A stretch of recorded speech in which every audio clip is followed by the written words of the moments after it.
Hi everyone, this is from SEBI IAS Academy. இன்னைக்கு நம்ம Dinamani news பேப்பரில் இருக்கக்கூடிய கரண்ட் அஃபேர்ஸ் பார்க்கலாம். ஸோ ஃபஸ்ட்டு பார்த்தீங்க அப்படின்னா கம்யூனிஸ்ட் மூத்த தலைவர் நல்ல கண்ணு மறைவு. ஸோ இந்த டாபிக் பார்த்தீங்கன்னா group one main syllabus paper 2 freedom strugglers in தமிழ்நாட்டில் வந்து கவர் ஆகும். ஸோ கம்யூனிஸ்ட் கட்சியினுடைய மூத்த தலைவர் நல்ல கண்ணு பார்த்தீங்க அப்படின்னா மறைஞ்சிருக்காரு. அவருடைய 100வது வயது.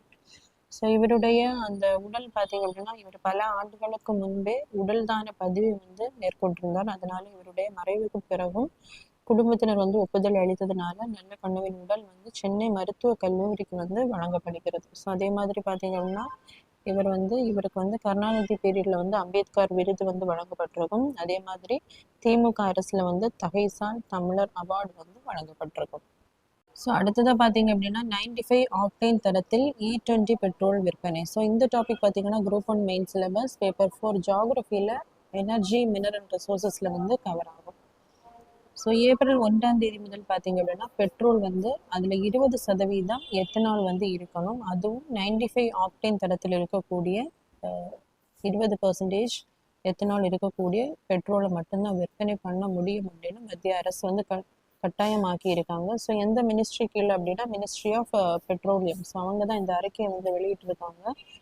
ஸோ இந்த பெட்ரோலியத்துக்கு வந்து அனுமதி கொடுக்கக்கூடிய அமைப்பு பார்த்தீங்க அப்படின்னா ministry of consumer affairs food and public டிஸ்ட்ரிபியூஷனில் இருக்கக்கூடிய BIS bureau of Indian standards. இவங்க தான் அந்த பொருட்களுக்கான தர நிர்ணயத்தை வந்து செக் பண்ணக்கூடிய அமைப்பு. ஸோ இவங்க பார்த்தீங்கன்னா இனிமேல் இந்த பெட்ரோல் அதுவும் அதில் 20% 95 ஆக்டேன் தரத்தில் இருக்கக்கூடிய அந்த பெட்ரோலை மட்டும்தான் என்ன பண்ணுவாங்க அப்படின்னா குவாலிட்டி ஸ்டாண்டர்டில் வந்து அக்செப்ட் பண்ணுவாங்க. ஸோ இது பார்த்தீங்க அப்படின்னா இந்த எத்தனாலை வந்து பயன்படுத்துறதுனால இந்த எத்தனால் பார்த்தீங்க அப்படின்னா கரும்பு, சோளம், தானியங்கள் இதில் எல்லாம் கிடைக்கும். ஸோ இது விவசாயிகளுக்கு வந்து